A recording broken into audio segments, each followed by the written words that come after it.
Hello, parents and teachers who may be watching.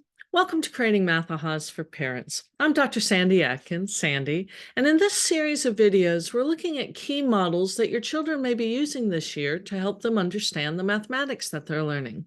Now, in the last video, we looked at base 10 blocks, we looked at unifix cubes and multilinks cubes, and I'll leave the link to that below. In this video, we're going to look at 5 frames, 10 frames, and partial 10 frames. And I'll hope you understand how these are important for developing key strategies for doing their computation, but they're also the foundation for algebraic properties. So let's get started. Again, we'll look at these different frames. I'll try to leave the link below to the previous video. Welcome to those of you who have recently subscribed. I really appreciate it. I hope if you do find these videos helpful, you'll share, you'll give it a thumbs up, let others know about it. So here's a 5 frame. Now, you may find that in some programs, they will require or they will have the frame turned horizontally. And if you see, it's just 5 squares put together. But one thing we want young children to understand are combinations to make 5. And when they have it turned horizontally, they might have it filled left to right, like a child reads. So it helps them understand that a 3 is a 3. Now, one thing that's important for your child to understand is that this is still a 3. And so is this. I've worked with some children who struggle a bit with math, and they would call this 5 and this 4 because they get so used to having to put it a specific way that they look at where the last bean is. And in this case, I've just spray painted lima beans for my counters. Okay, but they look at the last place. They aren't looking at the quantity in it. So we want to make sure that your child understands that the quantity doesn't change if I spread these out.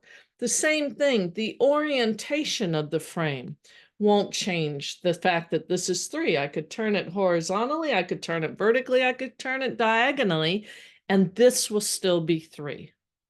Now, the nice thing with this, you're like, well, 3, I could just put 3 counters off to the side. Sure. But do you see in this, I know how many more I need to make 5. So this helps me with part totals to 5. I can say how many more is 2. How many fewer than 5 do I have? 2. Now, some people, when they use these frames, they think, oh, this is a great model that gets me up to 5. But see, there's power in the frame when we go beyond 5 with it. See, I can do numbers in relation to 5 that are fewer than 5, but now notice what happens here. What is 7? 5 and 2. So 2 more than 5 is 7. 3 more than 5 is 8. So there's power in that, okay? The other thing is the 5 frame will take us beyond pre-KK ideas.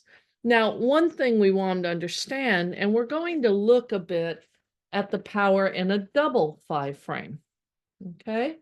So we have a double 5 frame here. Let me lower this a little, okay? And notice what I can do. I've got this, and what we want your child to start to picture is I can put the 2 5 frames together, and that gives me the 10 frame. Now, this double 5 frame, see, I can start to look in grade 1, we want your child understanding doubles. So look at a problem like double 7. Let's go back to 7. And do you notice where I'm not worrying about aligning these beans here and putting them in a certain order? A filled frame is 5, but notice I've got 5 and 2. I didn't have to put these up here, put them in any place. But look at double 7. What do I have? I have a double 5 and a double 2. Okay. Notice those 5s come together to make a 10 frame. 7 plus 7, sometimes it's hard for children to remember, but see, I can picture this, 10 and 4.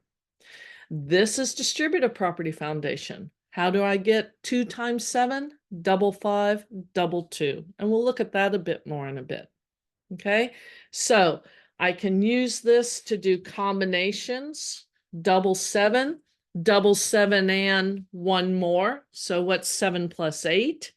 It gives a very visual image for this, but it's also foundational for distributive property later. Now, I'm going to look at that 10 frame. I showed you how I folded the 10 frame or to get the 10 frame with the 2 5 frames. But this 10 frame, I can do the same thing. I can fill it and get the beans in there, right? I can look at numbers up to 10 and do combinations. I could turn this horizontally, diagonally, vertically. Okay. I can play around with it a bit like that. But see, the power of a 10 frame too is to build the foundation for expanded form, for place value of a number. So just like I said before, I can look at, I'm 1 fewer than 10. I need 1 more to make 10, part total. I could do this where I could find ways to make 10, 7 and 3. But I also want to not immediately go to a double 10 frame when I go beyond 10, because here, if I do this, see, what is 13? 10 and 3. And we get expanded form, as I said. So if I have 13, I see it the same as 10 and 3. Okay, so it builds up place value. What is 13? 110, 13. If I start to do 13 in a double 10 frame, I see that 13 is 7 fewer than 10. So say I have my double 10 frame. I had it like this.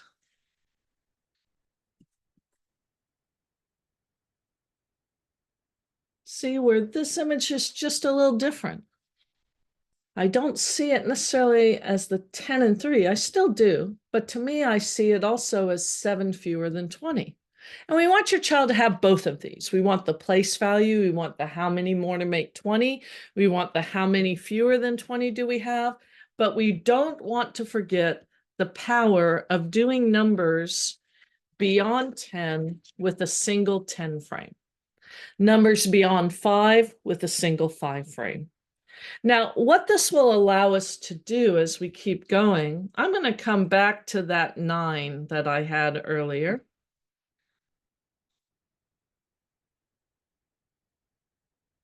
I think my 9 looked like this. And I already mentioned a little bit about distributive property, but I want to show you another property. I'm going to use my fancy lima beans here. Let's say I want to add 9 and 5. So I want to look at what is 9 and 5. No, I don't think that pin will write for me. Sorry about that.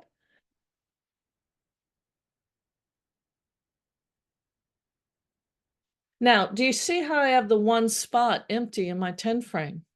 Well, we want children to picture, you might hear a strategy called bridge to 10, right? And essentially what we're doing is we're sliding to fill the 10. We're bridging to 10. And what we're doing here is we're almost picturing like there's a dividing line right there. So we're going to think of that 5 as 1 and 4. And right now, the 5, that 1, is grouped with the 4. But when I slide it over here, that 1 is now grouped with the 9. There's your associative property. It's associating with the 9 now. So I can think of 9 and 5 as 10 and 4. And we'll be able to do that going right up through other numbers, 39 and 15, same as 40 and 14. But this gets the foundation started. So there's power here. And see, once I get that idea strong, think about this. As I said, we can build up through the numbers. I've got 27, right, put together with 25. How can I do that?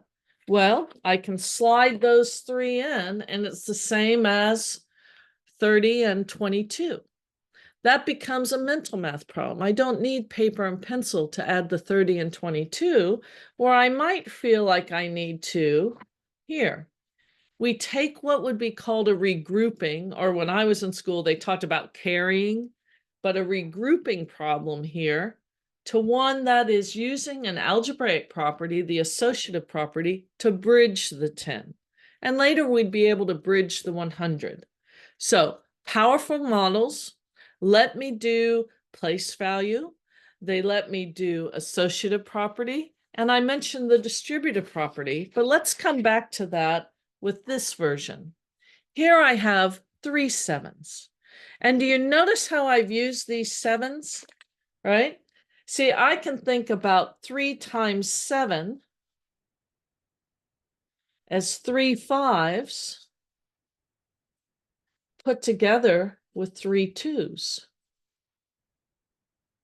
Okay, I can group them in that way. Now, in this case, I don't have to have those grouping symbols, but I could. But see, I've got 3 groups of 5 put together with 3 groups of 2. If it's clear, we can do that. Not mathematically required at this point. And that's something important for your child to begin to understand. When are things mathematically required and when are they helpful? This may be helpful, but it's not required. Okay, order of operations would have us multiply before we add. So 3 groups of 5 put together with 3 groups of 2. Now, when I was in grade 3, we learned our multiplication facts. That's when you were memorizing table after table and you memorized facts in a certain order. We tended to just go from 0 right up through 9. Now in some curriculum, you'll see other strategies that might help your children. 0 and 1s are great, but then they might do 10s. Because 10s are easy, 3 10s, 30, 5 10s, 50. And then they'll do some relationship things. And there's a video that helps with ordering multiplication facts that might help your child a little bit more. So I'll put playlists for the different operations down in the description below. But you see, one of the things they're wanting our kids to understand is not just 3 times 7 immediately is 21. They want them to start to break it into these pieces, start to use the distributive property, start to realize that I could think of that 7 as 5 put together with 2. So we start to build those concepts using these key models before we necessarily get to the symbolism, although your children may see it. And then we go a step further quite often. We might take them where this is another tool you might see, and I'll do other videos on this equal grouping chart. Now, I showed you 7 in one way, right? We had 5 and 2. And you notice how when I'm doing this, I'm not randomly putting 7. I'm not just throwing them. I've actually organized them like those 5 frames that we used, because this 5 and 2 is one way to think of it. Okay, and that's the one we just did. I could think of 3 7s as the 5 and 2. What this model lets me do is I could also think of 7 as 4 and 3. That's another one that I could do. See, we're purposefully using models, not as crutches, but to build the understanding of those algebraic properties, so that things that used to require paper and pencil for many of us can be done in their head. They can do those mental strategies to do these and then apply them to much larger numbers. I could think of this as 6 and 1.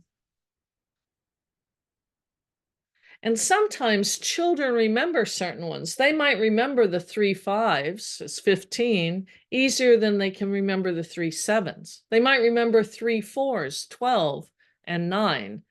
Either way I do it, no matter how I split these up, I better still get 21.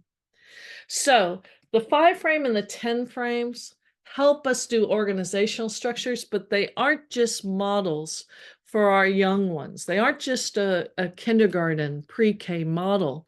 In grade 1, I use them for doubling.